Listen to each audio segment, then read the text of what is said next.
Zombie Nation, or Samurai Zombie Nation. Yeah, would you believe there's not a whole lot about this game?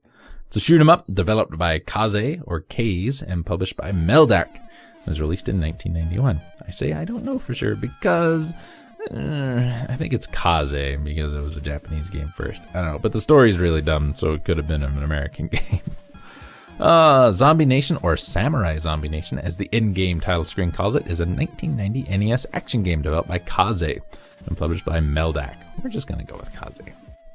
First released in Japan in 1990 under the title, oh boy,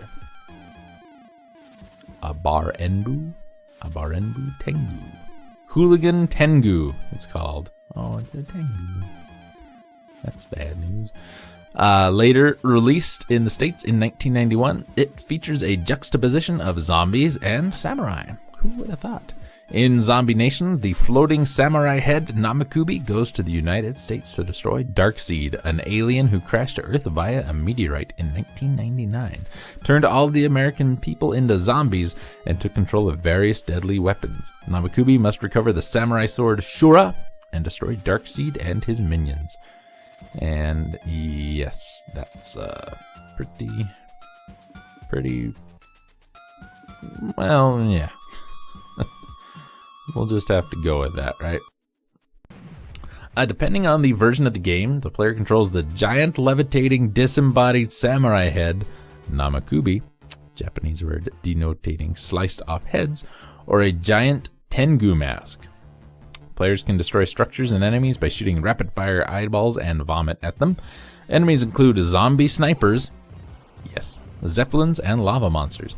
We can upgrade his or her, as the player could be either gender, but let's be honest, probably going to be a guy with this one. Your firepower by rescuing zombie hostages that leap out of structures when destroyed. I am not making this up, I promise.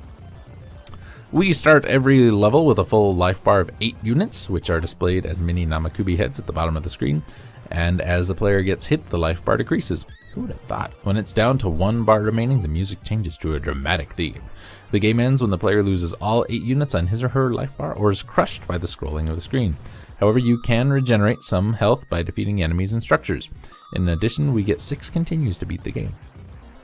Zombie Nation features 2 difficulty levels, easy and hard, and allows the player, like Mega Man, to select any stage at will. Once a stage is selected, the following stages will be played sequentially, cycling from stage 4 back to 1. The objective is to clear all 4 stages and then destroy the final boss, Darkseid. The plot of both Zombie Nation and Abarenbao Tengu takes place in 1999 when a meteor known as Darkseid, or Eva in the Japanese version, crashes in the Nevada desert. Darkseid, Eva, then shoots magnetic rays and turns people of the United States into zombies.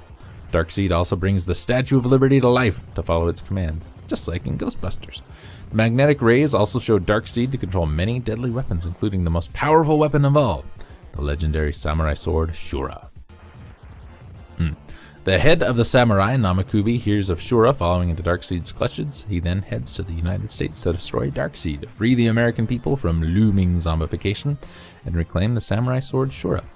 And as you probably saw, how it is written in the intro to the game, it sounds more like he is the leader of the samurai, not the physical head of a samurai.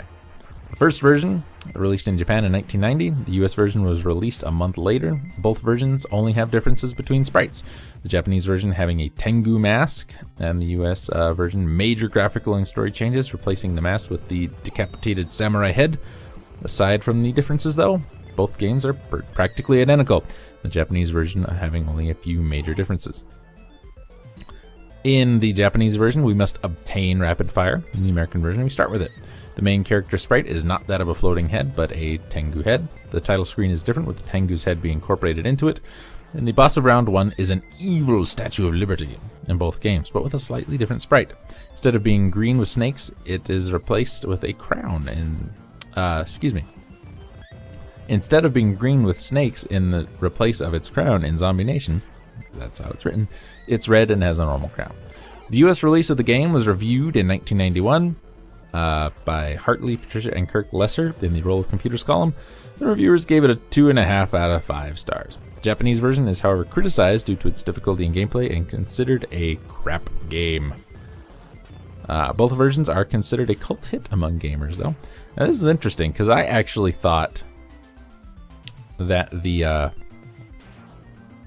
I had heard somewhere, don't remember where, that the snake-headed Statue of Liberty was actually the original, and the Red Crown was the generic American version one, and then something got patched somewhere. I don't know.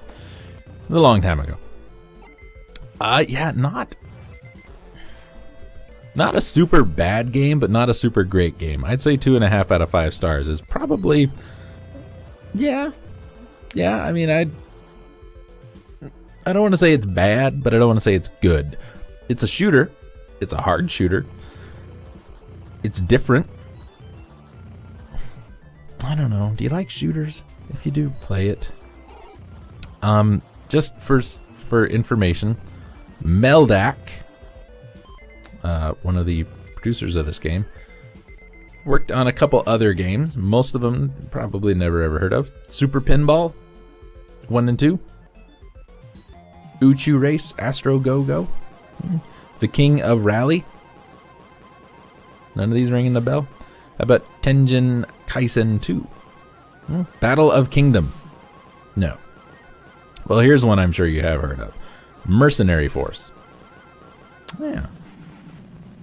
Other than that, they only had 3 games released in North America, 2 for the Game Boy and Zombie Nation. Mercenary Force and Heineken Alien.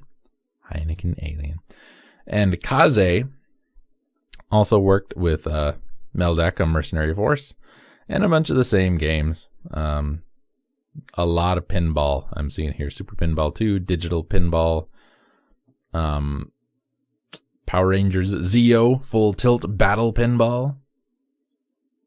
Yeah, probably best to avoid games from Kaze and Meldak. Though Meldak could have been a wizard